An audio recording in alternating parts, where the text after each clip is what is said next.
But that says nothing about whether or not religion provides a sufficient explanation for why it's happening or justification for why it's happening. Because here's the problem.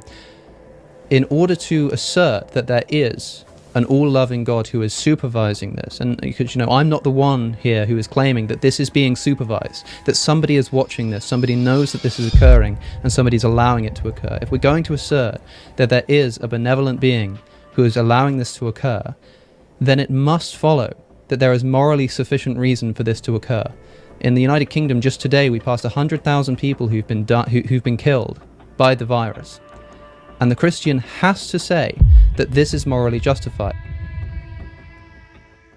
I'm not sure exactly, well, I know what the reason would kind of look like, which is some form of sound, valid argument in favour of God's existence. If the ontological argument is sound, then the conclusion of the ontological argument is true. It's as simple as it gets. Now, I find this interesting because, it's actually fairly recently that this analytic style of philosophical thinking has been applied to religion, and traditional systematic theologians were, at least originally, quite hostile to the introduction of analytic philosophy to doing theology.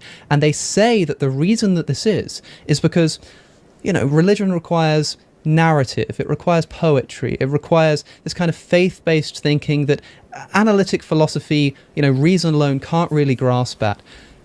This I find to be telling, right? We have someone coming along and saying, listen, I am going to accept what can be reasonably shown to be the case, and systematic theology essentially rejecting it on the basis of it not being able to properly handle the content of their beliefs. I find it incredibly telling that when we try to apply this kind of analytic style of thinking to theological thought, the response is never to try and show why we can provide an analysis which shows that this is in keeping with our reasonable logical thinking, but rather to say that actually the methodology is inappropriate to use in this case, and we should be using this vague concept of faith instead, which I still haven't heard precisely defined from Bishop Barron, which would be quite helpful actually if rather than kind of talking around the subject as I think we've been doing here. I think it would be helpful to the listener and to me if we could have a sentence perhaps that sums up what faith is as a dictionary theological definition. Faith is a response to the revealing God. Give us that again, Bishop Barron. Faith is a response to the revealing God, the response of the whole self in the presence of the God who reveals himself. Now, that's not repugnant at all to what we were doing 20 minutes ago in talking rationally about God in terms of philosophical proofs. I think those are very effective ways to approach the mystery of God. But then there's the strange claim from the heart of religious traditions that God has spoken, which means God has revealed something of himself beyond what the mind on its own can grasp. Now, the mind can understand it. It can take it in, think about it. Faith-seeking understanding, etc. But to make it more specific, in the Christian context, we're talking about the incarnation, we're talking about the Trinity. Two realities that reason can't on its own grasp, but were given to us, were revealed to us. And faith is the response of the entire person to the revealing God. Atheism doesn't claim to have any explanatory power, okay? What we can say is that we would expect if there is a world in which there are conscious creatures, which I recognize some people think is unlikely given atheism generally, but if that's our premise, what would we expect to find? Well, we'd have no reason not to expect there to be all kinds of unpredictable and seemingly arbitrary suffering. It's not me who has to do the explaining here, and you're right, Justin, that during a tragedy like this, you find that people come to religion and people go away from religion. But that falls within the realm, I think, of a psychological discussion. It's like people might come to God because they find it's a good way to deal with the immense tragedy of the suffering that we're facing. But that says nothing about whether or not religion provides a sufficient explanation for why it's happening or justification for why it's happening. Because here's the problem.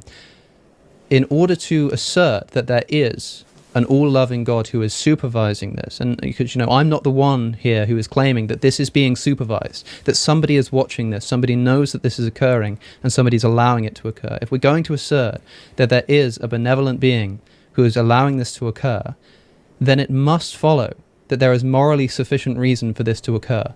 In the United Kingdom, just today, we passed 100,000 people who've been killed by the virus. And the Christian has to say that this is morally justified.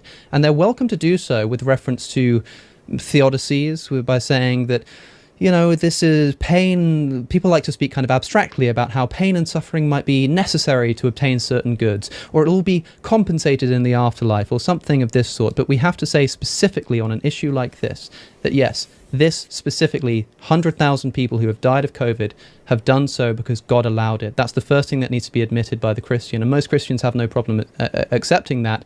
The difficulty comes in the second proposition, which is that it's justified. This needs to happen, or this should have happened, or at least there's no kind of moral qualm with this having been allowed to happen. That's the problem that needs to be faced. And can I just, from you, Alex, just understand, is this a major reason why you don't believe in God, i.e. the problem of evil is for you a major objection to God? Yeah, call it not an active cause of my atheism, but a sustaining cause. It wasn't the reason why I left the faith originally, but it's one of the reasons that prevents me from re-entertaining the idea. I mean, as we've discussed, there are plenty of seemingly plausible arguments to say that there's a necessary being at the bottom of contingent chains in the universe, that there's a being who sustains things, that there's an arbitrary first cause or something like this. But to say that this first cause is a loving God who will preside over the kind of suffering that we've seen not just in the human context of something like the coronavirus, but also the hundreds of billions and trillions, if you include sea life, of animals who are going through suffering that we wouldn't even be capable of imagining, there seems to be no explanation for this. When analytic philosophy applies reason to theology, it runs into a wall, not because reason fails, but because theology retreats. Alex is right. Faith gets used as a shield when arguments can't hold up. Systematic theologians themselves were historically hostile to logic-based inquiry because it exposed contradictions. And take suffering, not just human, but across evolution. Over 99% of all species have gone extinct. Billions of animals endure brutal lives, parasitism, starvation, disease, all before humans even existed. That's not just tragic, it's systematic and ongoing. A loving designer wouldn't build a world like this. The COVID pandemic is just one recent example. Over 7 million global deaths, and children weren't spared. Christians say it's part of some plan, but that's moral hand-waving. If a human allowed that kind of suffering knowingly, we'd call them monstrous. It's not enough to say God has a reason. If that reason can't be shown, it's indistinguishable from no reason at all. Okay, so this is a huge question that we're trying to, we're sum taking up on the small questions here today. Yeah, where are you going to begin with this, Bishop Barron? Well, how about with Aquinas? In the Summa, when he poses the question, "Utrum Deus sit," is there a God? And Aquinas famously puts up objections first, right? Well, two of them we've talked about. One is that nature is a self-contained system. There's no need to go outside of nature to explain what's going on within nature. That's objection one. Objection two, and Thomas states it, I think, more elegantly than anyone in the tradition, and I include the atheist tradition. Thomas said, if one of two contraries be infinite, the other would be altogether destroyed. So if there were an infinite heat, there'd be no cold. That's his example. But God is called the infinite good. Therefore, there should be no evil if there's an infinite good, but there is evil. Therefore, there is no infinite good. That's a good argument. That's an elegantly stated argument. And it's what has been argued for millennia, right? It's the perennial objection. Now, I'm sure everyone here knows the classical response, rooted in people like Augustine, repeated by Aquinas, that God doesn't cause evil, but God is so good that he draws good out of evil that might not have existed without evil. He permits evil to bring about a greater good. Now, can we see that sometime? Sure. I mean, there's obvious examples in our ordinary experience of evils that actually produce a great good. Can we very often not see it? Well, yeah, of course. I'd say even typically we don't see right away, oh yeah, that's the reason why that was permitted. So do we hold as theists that God is providentially ordering the whole of the universe? That, as Jean-Pierre de Caussade put it, everything that is in some sense the will of God, either actively or permissively. Yeah, I think we are obliged to hold that view. Therefore, something like this formula has to obtain, that God permits forms of suffering to bring about a greater good. Now, can we see it? As I say, sometimes yes, typically no, but that shouldn't surprise us, right? If we're talking about not one contingent cause among many, so someone who might be ordering things in one corner of the universe, but of God, ipsum esse, the creator of all things, whose preserve is all of space and all of time, is it at all likely that we're going to see the full implications of whatever is happening, the full implications across space and time of what's being permitted? And the answer there is obviously no. And I think now go back to the book of Job is the classic biblical answer.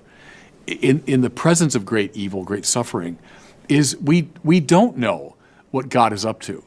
And we're in no position, now I'd put that back on Alex, we're in no position to say definitively there is no morally justifiable reason for this particular evil, because we need a godlike perspective on all of space and all of time in order to make that claim. And that's the import of God's speech to Job, the longest speech of God anywhere in the Bible. Where were you when I made the heavens and the earth, etc.? But it just means you're in no position to pronounce or to articulate that premise that you have clear knowledge. There can't be a morally justifiable reason for a given suffering. It seems to me that from a purely logical standpoint, the argument's not that compelling. It is filled with emotional power. I completely get it. Like anybody who's lived more than 2 years on planet Earth, I've suffered in my life and wondered why and asked the question. Of course I do. And then as Alex and many others point out, the really horrific suffering that we can see at all levels of a sentient being. Sure, I get it. I totally get the emotional power of that.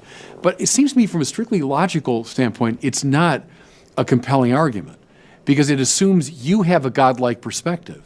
Bishop Barron argues that we can't judge whether suffering is morally justified because we don't have a God's eye view of space and time. But that's not a defense. It's a deflection. Imagine applying that logic to anything else. A government committing atrocities, a parent neglecting their child, or a doctor inflicting pain. If we excuse them by saying, well, maybe they had reasons beyond our understanding, we'd be erasing the entire foundation of moral accountability. Now consider the scale of suffering. Over 500 million years, evolution has progressed through mechanisms like predation, disease, and mass extinction. The fossil record shows no sign of moral oversight, just brutal, indifferent processes. Tapeworms, brain-eating parasites, childhood cancer. These aren't occasional exceptions. They're baked into nature's operating system. If God is responsible for that system, He didn't just permit suffering, He engineered it. That's not mysterious. It's incompatible with the idea of a loving, all-powerful being. And the greater good argument collapses under scrutiny. If you say a child's death from leukemia is justified because someone in the family became stronger or more compassionate, you're using that child's life as a tool, not valuing it as an end. That's called instrumentalizing suffering, and it's something we would reject in any human ethical system. Even the claim that we can't know if suffering is justified is flawed. If we can't know God's reasons, then we also can't claim God is good. You can't have it both ways. Either moral standards apply or they don't. But once you suspend them to protect God, you've emptied morality of meaning. This, of course, is not. It doesn't need to be framed in a logical way. Of course, the logical problem of evil has been famously made by a number of atheists, but this can also just be seen as an inductive point, right? Because what's being said here, in many elegant words, I believe, is essentially, in the context of the coronavirus, which is how you originally brought this up, Justin, is the claim that it's worth it. We don't know what for, but it's worth it. 100,000 people have been killed by this virus, which, if it is the case that some good was necessitated by the death of these people, humanity seemed to have been getting on just fine for around 200,000 years before the coronavirus appeared on the scene. I don't see why now, all of a sudden, it's now necessary to bring in this new virus to produce some good that everybody else seemed to do without. And you have to turn around and say that the reason this is happening is because it's worth it. And someone asks you, well, what on earth for? What on earth is this worth it for? 100,000 people. Why couldn't it be 9,999? Why couldn't one person have been spared? Why couldn't one person's of suffering have been marginally less? Surely the same kind of goods of community spirit, or whatever it is that you think the good is that's come out of this coronavirus, could have been achieved with one less person dying. And not only does God turn around and say, well, listen, you don't know what I know. Yeah, just wait and see. He turns around and says, who is this that darkeneth counsel by words without knowledge? How dare you even suggest that you know better than me? How dare you even ask the question? How dare you question that me allowing this to happen is a good thing, is worth it? And you have to look at your dying father in the eyes and say, I'm sorry, I'm not allowed to say that this is a tragedy, because I know that from a divine perspective, the only way to reconcile my Christianity is to say not just that this is some kind of tragedy with an explanation, but no, this is worth it, this is good, this brings about something better. I don't think that's a task that can be done. Yeah, but who are you or I or anyone to say? How do we know? How would anyone, we'd have to have a godlike grasp of all of space and all of time to make a judgment, pro or con. Neither one of us, no one can make that judgment. And I mean, you can characterize it the way you did in a sort of flip manner, but that God permits evil to bring about some greater good, I don't know what that is. How do I know specifically what that is, though I can state the principle, I think, legitimately? But I don't know. How do I know? How does anybody know? I think it's arrogant on either side, in a way, to claim that knowledge. Well, then, I know that God exists on other terms. So, I mean, I think through various paths and various rational means, I know that God exists. I also know that evil is present in the world. So I've got to find a way to reconcile those. It seems to me the principle achieves that. The details of it, I don't know. How would I possibly know? Well, perhaps I can elucidate the problem I have with this view by asking you a question. Bishop Barron, would you say, for instance, that it is bad when a woman has a miscarriage, or a baby is ripped from the arms of its mother in a tsunami? Would you say this is a bad thing? Sure. Well, how could you possibly say that? How could you be so arrogant as to suggest that you know enough about the ultimate reasons for this happening that you can conclude that this is overall, all things considered, a bad thing? The problem is that if we say that because we don't have this divine universal perspective that allows us to understand the exact, complete kind of field of play that's going on here, I'm not allowed to say that actually there's no justification for this because I can't possibly know that, then we forfeit our right to use any kind of moral language, because we are never ever in a position to judge these things, and so we can never say that something is bad or something is good, because we don't have that perspective. No, I don't see why that would follow. I mean, I can say like a moral action is bad. I can say what Hitler did is bad. It's morally wrong. Now, did God permit that? Well, sure, in the measure that God permitted Hitler to come into being, that God didn't interfere with Hitler's activity. So God allowed that, God permitted it. But I can still say it's bad. But does God allow that evil to bring about some greater good that I can't see? That's the principle. But I have no hesitation calling things good or bad. I mean, earlier on, you said as well, Alex, that you can't call the death of someone's father a tragedy if you're a Christian, because it can't be a tragedy if God has some greater purpose in mind. But presumably, Bishop Barron, you would say tragedy exists for Christians, even if we do believe there's an ultimate, well, again, we're probably equivocating a bit. I mean, I would subscribe to Dante's. We're ultimately dealing with a divine comedy. So in that grandest possible sense, there's no tragedy. I'm dealing with a comedy, finally. But sure, within that, sure, from our perspective, we can identify something as tragic or deeply sad or wicked. But God's perspective, God is not one fussy competitive object among many. God's not one little fussy cause among many, but God is ipsum esse, more like the author of a novel than a character in it, right? And so Dostoevsky allowing all sorts of darkness within his great novels, but still having a commanding viewpoint. And it's an analogy that limps like all analogies, but God's more like that than one fussy character among many within the novel.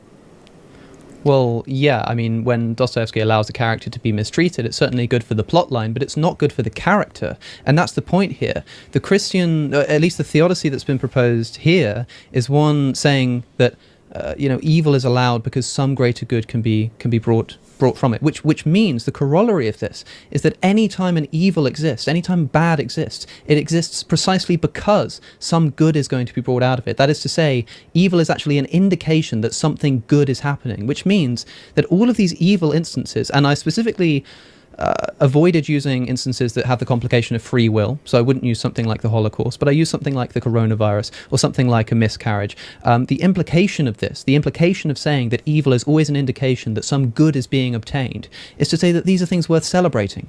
Any time that one of these things happens, any time that a tragedy, and of course you can see it as an emotional tragedy, a Christian is still perfectly entitled to say that they're upset by this, that they're sad, that they're angry, that they don't understand the reasons, but ultimately philosophically they have to say this is a cause for celebration. Thank goodness that this has been allowed to happen so that we can draw out some good. Thank goodness that there's 100,000 people in the United Kingdom have been killed by this virus so that some good can be achieved. No, that's an emotional appeal, though, Alex. I don't think that's right.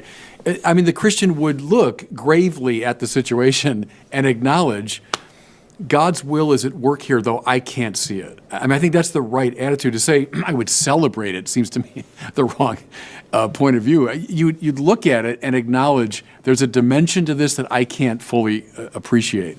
I place it within the context of God's ultimate purposes, but I do so, I mean, obviously in a very grave manner, typically in the presence of great suffering. So I wouldn't say that, we can celebrate it, but we can, of course, we can have grave celebrations, right? I mean, would you not say that God's will being done to produce good ends is worth celebrating? Of course, if God's will is being done to produce a good end, that's something worth celebrating. Now, in the same way, if we win a war, if we win World War II, we celebrate that happened, but it's a kind of solemn celebration because we recognize the cost that was paid. But it's still a celebration. It's still a good thing that we won that war. If evil is actually an indication of God's will being done by the procurement of some good through some evil, then as solemnly as that celebration may occur, it should have to be something worth celebrating, which seems to me totally anathema to the way that any person could, let alone should, entertain these kinds of tragedies. Alex is exposing the core contradiction in Bishop Barron's worldview, that suffering is both tragic and good. The moment you say every evil exists because it brings about a greater good, you're forced to treat suffering as necessary, not just permitted, but required. This leads to a moral absurdity, that the Holocaust, COVID, or a child's death are, ultimately, good events. Not emotionally good, but metaphysically necessary. Let's take the coronavirus. In the US alone, over 1.1 million people have died. Globally, that number is over 7 million. Entire families were wiped out. Healthcare systems collapsed. Long COVID still affects millions. To say this was permitted for some unseen greater good is not just unfalsifiable.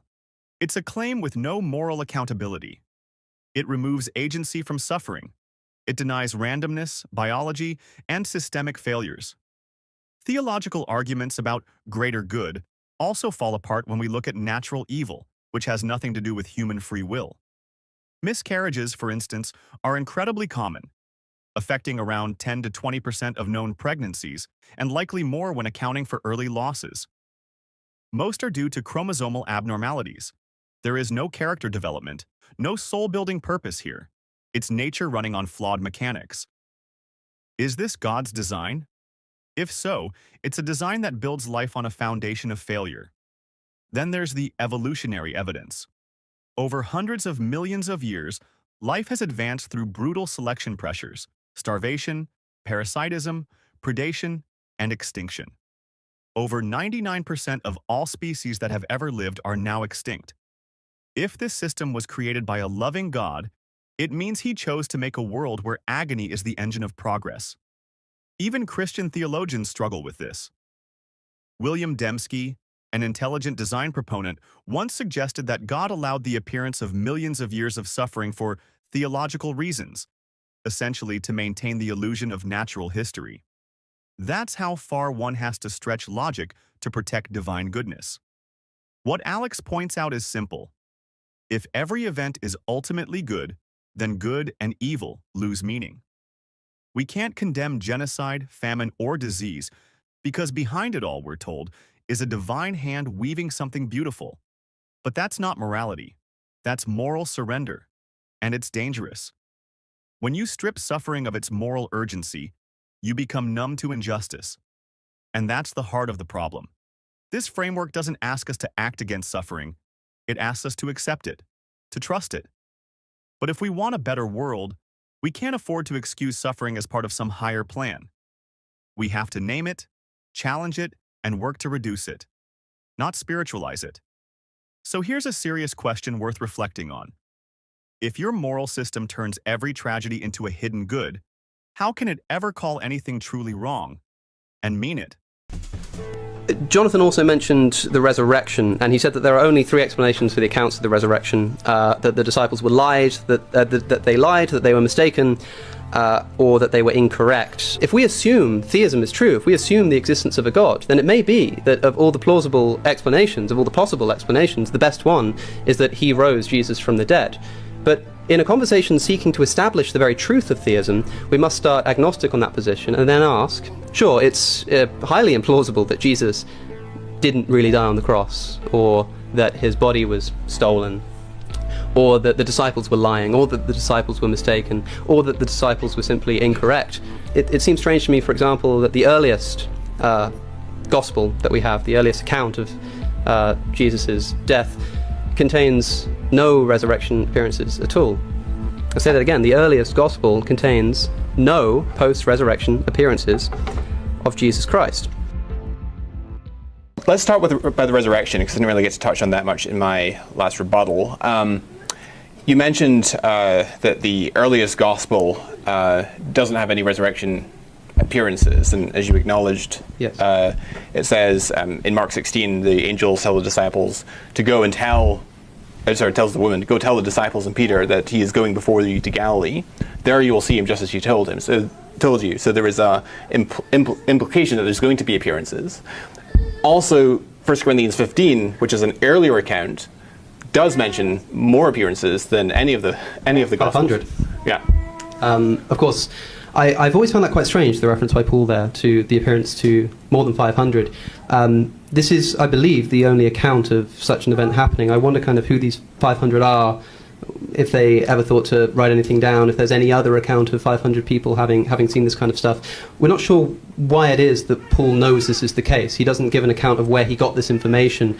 It seems to me at least plausibly something that could be false, right? It's not, in other words, it's not like extremely well established that Jesus did appear to a group of 500 people. No, I agree with you. That I don't think the appearance of the 500 in 1 Corinthians 15 is a strong evidential value. It's not a major line of argument for me. I'm just challenging your assertion that there's a developmental trajectory.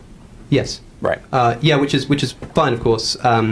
You recognise that does exist within the Gospels. The only exception being here one reference by Paul in a letter, which, of course, we've got kind of no actual narration of the appearance. We've just got somebody saying that he's essentially heard that this is something that Jesus had done. Our earliest accounts of an actual narration of Jesus appearing to people don't exist in our earlier sources, except, of course, to the appearance to Paul on the road to Damascus, which would be an example of a group hallucination.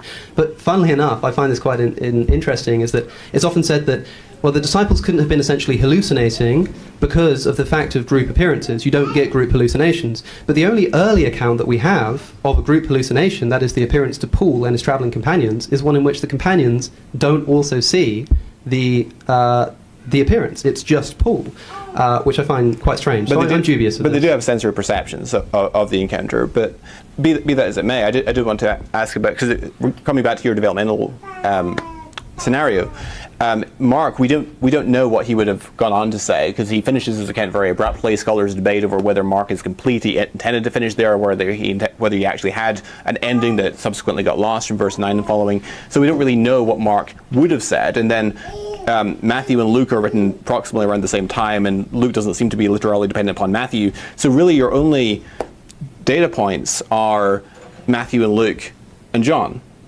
in terms of your developmental trajectory. Sure, but of course the lack of the appearance narrative in Mark is part of that trajectory. Of course, this could be explained partly by that trajectory, or perhaps by the fact that he did write it and it got lost, or he just decided not to write it, of course.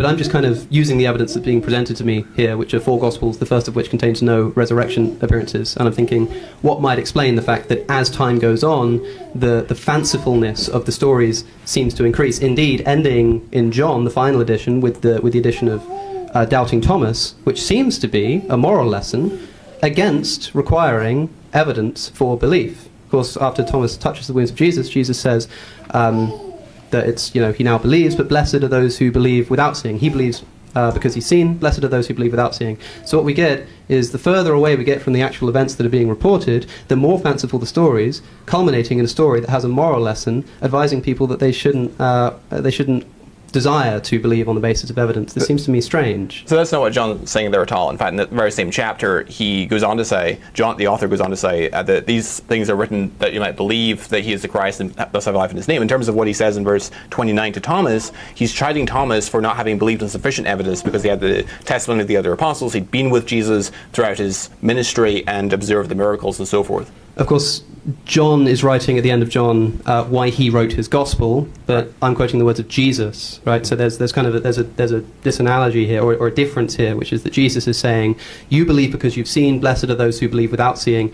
It's then John who says, oh, but I decided to write this down so that people will come to believe. That it's kind of 2 separate sources there. Sure. So, first of all, I gave an explanation for an interpretation of what I think Jesus is saying. And secondly, Jesus, if you look elsewhere, for example, in Matthew 11, when John the Baptist sends disciples to Jesus, are we the one we're expecting, or should we wait for another? He says, well, go back to John, tell him what you hear and see. And talks about the miracles that he's been performing.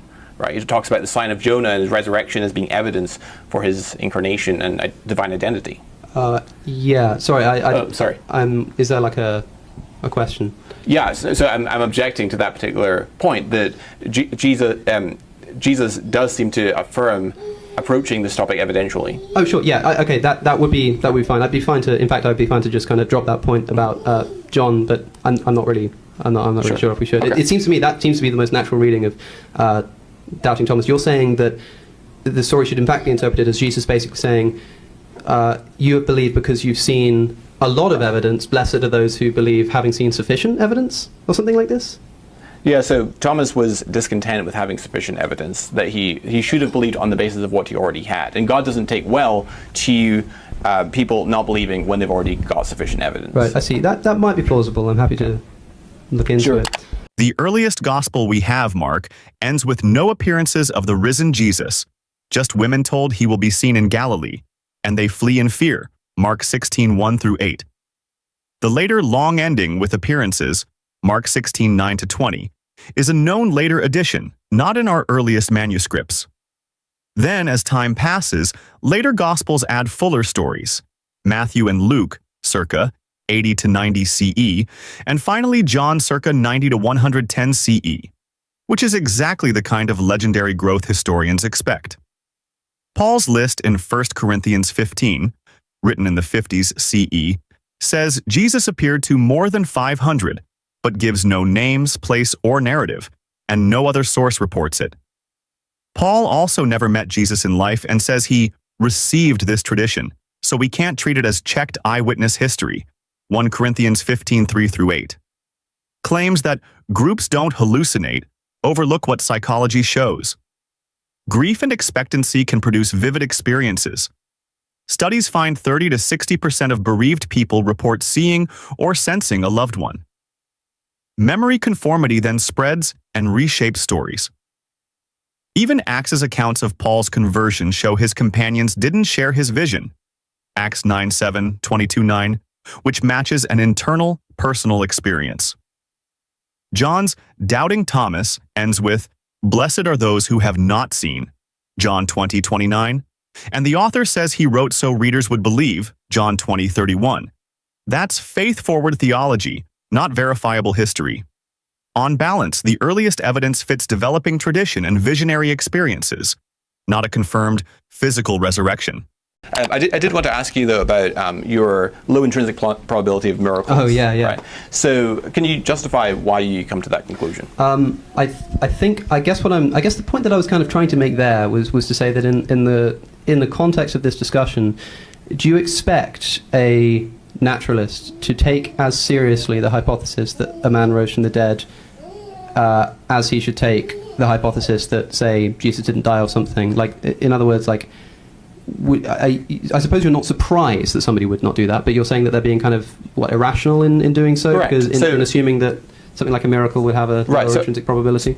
Exactly. So I'm interested in what your justification is for assigning such an intrinsically low probability to miracles. Wouldn't you say, like, as you said, the fact that this doesn't happen elsewhere would not be a good response, because that's what we'd actually want. This is that's what God we'd expect. Is trying to do. He's trying to put forward a unique event. Could not the same be said that the reason why the resurrection is a powerful vindication of Jesus' message is because it has a low probability of occurring, and so that makes it miraculous that God did it, right? Like, it seems to me that the intuitive force of saying, isn't it amazing that Jesus rising from the dead, isn't it amazing that happened and this vindicates its message, is because of the fact that we should expect this to be so improbable that if it really did happen, this provides strong evidence. And I also wonder if you think that it would provide the same evidence as any other miracle. That is, I don't know why it is that rising from the dead specifically, except maybe the fact that he predicted it, would be any more of an indication of his divinity than his ability to turn water into wine. If there was an instance of him having predicted that he would go on to do that and then did that, this seems equally miraculous. This is I don't see why the resurrection in particular would offer a vindication. Sure. So for a number. Okay, so I'm trying to formulate a question.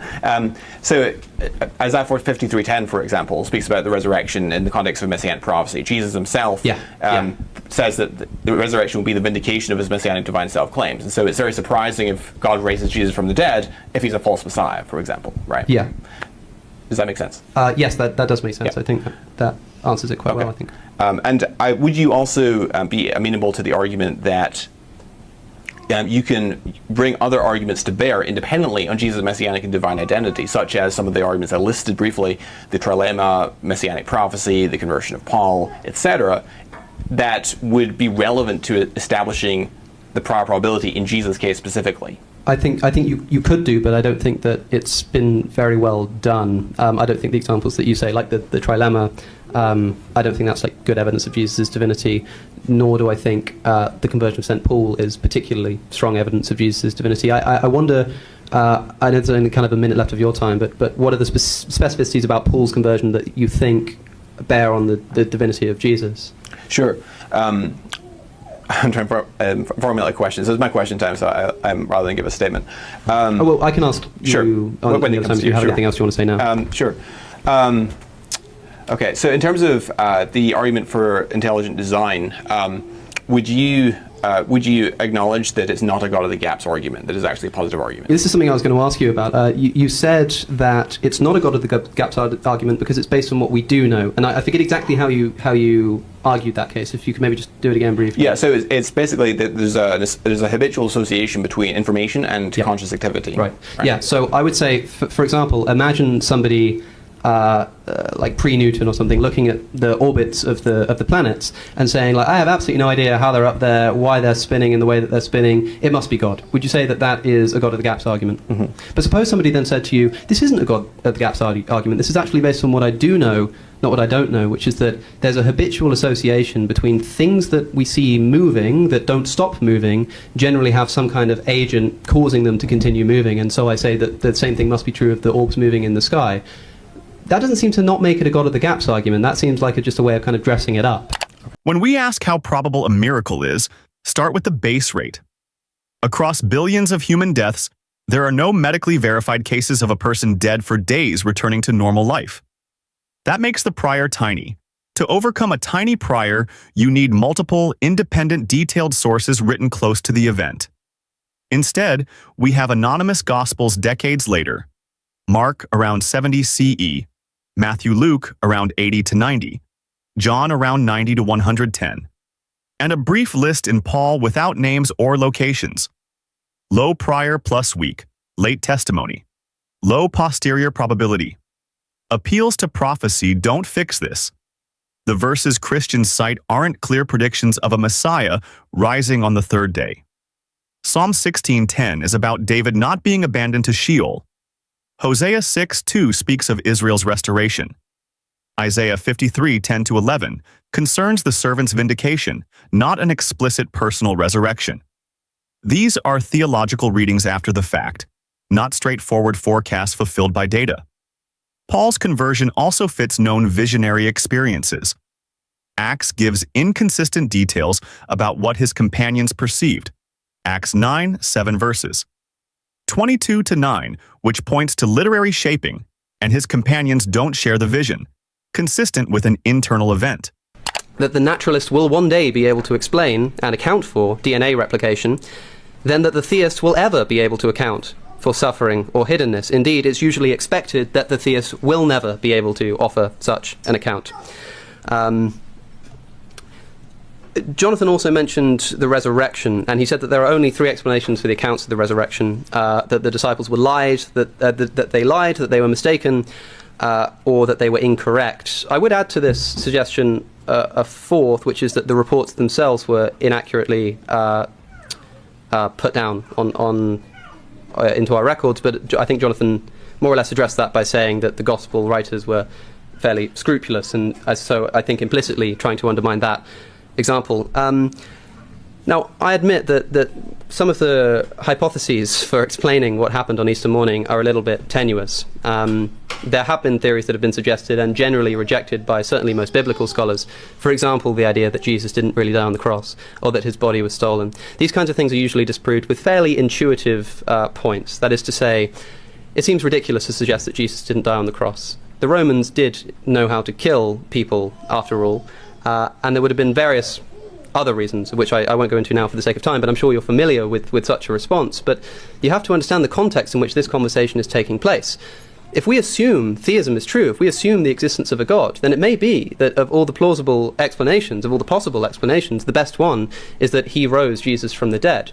But in a conversation seeking to establish the very truth of theism, we must start agnostic on that position and then ask, sure, it's highly implausible that Jesus didn't really die on the cross, or that his body was stolen, or that the disciples were lying, or that the disciples were mistaken, or that the disciples were simply incorrect. But doesn't it seem less plausible yet to suggest that a man rose from the dead? To the naturalist, you can understand why this would seem like quite a leap, unless you've already assumed theism, making the suggestion that this God might have risen Jesus from the dead more plausible than these other explanations. Thinking about the evidence for the resurrection is a complicated topic, but it seems strange to me, for example, that the earliest gospel that we have, the earliest account of Jesus' death, contains no resurrection appearances at all. I'll say that again, the earliest gospel contains no post-resurrection appearances of Jesus Christ. What the end of Mark's gospel does say is that, there's essentially a prediction. That is, we're told by an angel or presumed angel, that Jesus has gone ahead to Galilee, and you should expect to find him there. And this is where the original manuscript of Mark's gospel ends. Matthew, the next earliest gospel, does contain two appearances, one to the women who visited the tomb on the way to tell the disciples, and then a vision in line with the prediction made in Mark. Now, of course, if this was being somehow forged or something, it seems quite strange, or at least plausible, that this addition could have been made using Mark as a source, which everyone agrees that Matthew does. Luke, later still, contains even more appearances, including like the road to Emmaus. And then John's Gospel, even later still, provides more accounts of appearances, including doubting Thomas, and some other famous examples. I find it a little strange, then, that the further away we get from the origin of the source, the more appearances we see. The earliest Gospel contains no resurrection appearances. The second earliest Gospel does contain one group appearance, but it's exactly in line with what was predicted at the end of Mark. Anyway, this seems a little strange to me. Now, I won't suggest that I could confidently say that these Gospels were forged, or that the writers were mistaken, or that somebody was lying, or that something got miscommunicated. All I'll say is that for the naturalist, these conclusions seem a lot more plausible than the idea that a man might have risen from the dead. I think that's all I've got time for, but hopefully we can speak about St. Paul in a later stage. Thank you. When Christians argue there are only three options, disciples lied, were mistaken, or were right, we can point out a fourth, that the stories themselves changed as they were written down. This happens all the time in history. Legends grow, details get reshaped, and later writers add material. We see that in the Gospels. Mark, our earliest source, ends with no appearances. Decades later, Matthew and Luke expand the story with appearances, and John, our latest source, adds even more dramatic scenes like doubting Thomas. The further from the events, the bigger the claims. And there are contradictions.